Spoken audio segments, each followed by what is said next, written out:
ഇന്ന് ഞാനൊരു കാര്യം പറയാൻ വന്നിരിക്കുകയാണ്. ഞാൻ ഇന്നൊരു ചെമ്മീൻ, ഉണക്ക ചെമ്മീൻ പുലർത്തിയതിൻ്റെ വീഡിയോ ഇടുന്നുണ്ട്. അതിൽ ഞാൻ ആദ്യം തൊട്ട് എങ്ങനെയാണ് ചെയ്യുന്നത് എന്നെല്ലാം ഡിസ്ക്രൈബ് ചെയ്തിട്ട് വെച്ചിട്ട് അവസാനം ആ ചട്ടിയിൽ ചെമ്മീൻ പുലർത്തിയതിൻ്റെ മിക്സ് എല്ലാം കൂടിയിട്ട് അടച്ചു വെച്ച് വേവിച്ചിട്ടുണ്ട്. അതിനുശേഷം അതിന് 2-3 പ്രാവശ്യം ഇളക്കിയിട്ടില്ല. അതിൻ്റെ ഫൈനൽ സ്റ്റേജ് ഞാൻ തുറന്ന് കാണിച്ചിട്ട് അതിൽ വെളിച്ചെണ്ണയും കരിവേപ്പിൻ്റെ എണ്ണയും ഇട്ടിട്ട് ആ അവസാന ഭാഗം വരെ ചെയ്തിട്ടുണ്ട്. ഞാൻ പക്ഷേ ഈ വീഡിയോൻ്റെ അവസാന ഭാഗം കട്ടായി പോയിട്ടുണ്ട്. ഞാൻ ആ ചെമ്മീൻ ഉലർത്തിയത് ഉണ്ടാക്കി അടച്ചു വെച്ച് പിന്നീടുള്ള ഭാഗം പോയിട്ടുണ്ട്. അപ്പോൾ ദയവായി നിങ്ങളതിന് ക്ഷമിക്കുക. എന്നിട്ട് എന്താ ചെയ്യേണ്ടത് വെച്ചാൽ ആ 10-15 മിനിറ്റിന് ശേഷം അത് വെന്ത് കഴിയുമ്പോൾ അതിലേക്ക് ഓഫ് ചെയ്തിട്ട് കുറച്ച് നിറയെ കറിവേപ്പിലയും വെളിച്ചെണ്ണയും ഒഴിക്കുക. എന്നിട്ട് അടച്ചിട്ട് അതിനെ കഴിക്കുക. വളരെ ടേസ്റ്റി ആയിട്ടുള്ളൊരു വിഭവമാണ്. ഇതെല്ലാവരും ശ്രമിക്കണം. എന്താ വെച്ചാൽ ചെമ്മീൻ ഉണക്കിയതെന്ന് പറഞ്ഞാൽ ചിലർക്കൊന്നും തീരെ ഇഷ്ടമാവില്ല, ഭയങ്കര നാറ്റാണ്, ഒന്നുമില്ല. ഇത് പക്ഷെ വളരെ നല്ലൊരു റെസിപ്പിയാണ്. എല്ലാവരും ട്രൈ ചെയ്യുക. ഇഷ്ടമില്ലാത്തവർക്ക് കഴിക്കാൻ പറ്റും. So see you in the next video with a wonderful episode. ഇത് ചെമ്മീൻ ഉണങ്ങിയത്, ഉണക്ക ചെമ്മീൻ. ഇത് എനിക്ക് നല്ല വൃത്തിയുള്ളൊരു സാധനമാണ്. കാണുമ്പോൾ തന്നെ അറിയാം നിങ്ങൾക്ക്. ഇതെനിക്കൊരു കസിൻ അവർക്കറിയുന്ന ഒരു റിലയബിൾ സോഴ്സിൽ നിന്ന് കിട്ടിയിട്ട് തന്നതാണ്. ഇത് വെച്ചിട്ടാണ് ഇന്ന് എൻ്റെ പ്രിപ്പറേഷൻ. ഇതിനെ ആദ്യം ഞാനൊന്ന് വറക്കട്ടെ. എന്നിട്ട് അതിൻ്റെ തലയൊക്കെ കളയണം. തലയും പാലമൊക്കെ കളഞ്ഞിട്ട് വരാം. ഇതിപ്പോൾ നോക്കിക്കോളൂ, നല്ല ചൂടോടെ ഞാനിതിനെ ഒന്ന്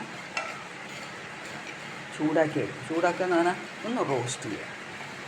അപ്പോഴാണ് അത് നന്നായിരിക്കും. ഇതാ. എന്നിട്ട് ഞാൻ ഇതിൻ്റെ തലയും പാലമൊക്കെ ഒന്ന് കളഞ്ഞിട്ട് വരാം. ഇതിപ്പോൾ ഞാനിതിൻ്റെ ഒക്കെ കളഞ്ഞു, നല്ല വൃത്തിയാക്കി. ഇനി ഞാനിതിനെ ഒന്ന് വെള്ളത്തിൽ കഴുകാൻ പോവാണ്. ഇത് അവർ നല്ല വൃത്തിയായി ചെയ്തതാണ്. എന്നാലും ഞാനിതിനെ നന്നായിട്ടൊന്ന് കഴുകിയിട്ട് ഇനി എന്തൊക്കെ ആഡ് ചെയ്യണമെന്ന് കാണിക്കാം. അപ്പോൾ ഇതിലേക്ക് വേണ്ടിയിട്ട് ഞാനൊരു മാങ്ങ തൊലി ചെത്തിയിട്ട്, കുറച്ച് പുളിയുള്ള മാങ്ങയാണ് നല്ലത്, ഒരുപാട് പുളിയല്ല, കുറച്ച് പുളിയുള്ളൊരു മാങ്ങ. അതെങ്ങനെ ഞാൻ നീളത്തിൽ മുറിച്ചിട്ടിട്ടുണ്ട്. ഇനി മിക്സിയുടെ അകത്ത് ഒരു മുറി തേങ്ങ. ഞാൻ ഒരുപാടൊന്നുമില്ല ഉണ്ടാക്കണത്. ഇത് ഒരു കപ്പ് നിറച്ചിങ്ങനെ എടുത്ത് വറുത്ത് കഴുകി ചെയ്തതാണ്.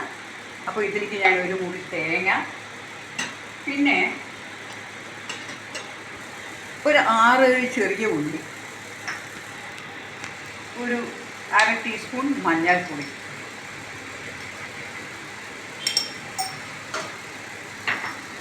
ഒരു ടീസ്പൂൺ കാശ്മീരി ചില്ലി പൗഡർ.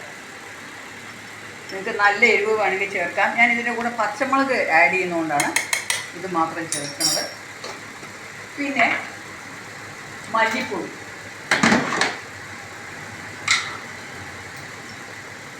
ഒരു സ്പൂൺ മല്ലിപ്പൊടി, പിന്നെ ലേശം ജീരകം ഓപ്ഷനാണ്, പക്ഷെ ഞാൻ ചേർക്കുന്നുണ്ട്. ഇത്രയും ഇട്ടിട്ട് ഇതിനെ ഒന്ന് നന്നായിട്ടൊന്ന് ഒതുക്കുക എന്ന് പറയും. ഒരുപാട് അരക്കില്ല കേട്ടോ. അപ്പോൾ ഞാനത് ചെയ്തിട്ട് ഇപ്പോൾ വരാം. ഇപ്പം ഞാനിതിങ്ങനെ ഒതുക്കി കൊണ്ടുവന്നിട്ടുണ്ട്. ഇനി ഞാനിതിനെ ഇതിലേക്ക് ഇടും.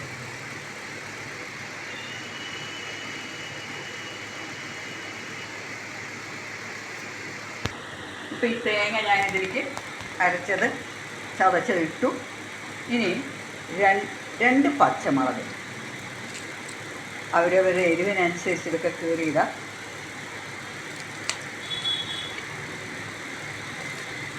അതിനുശേഷം ഈ കഴുകി വെച്ചിരിക്കുന്ന ചെമ്മീൻ അതിന് ഞാനിതിലേക്ക് ഇടുക.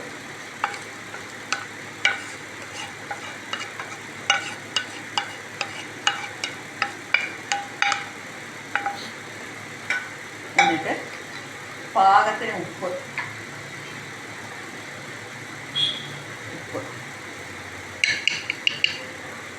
അതിനുശേഷം ആ അരച്ചതിന്ന് കുറച്ച് വെള്ളം, ഇത്രയേ ഉള്ളൂ. ഇതും കൂടി അരച്ച് വെച്ച് ഇതെല്ലാം ചേർത്ത് ഇതിനെ അടച്ച് വെച്ചിട്ട് ഒന്ന് വേവിക്കണം.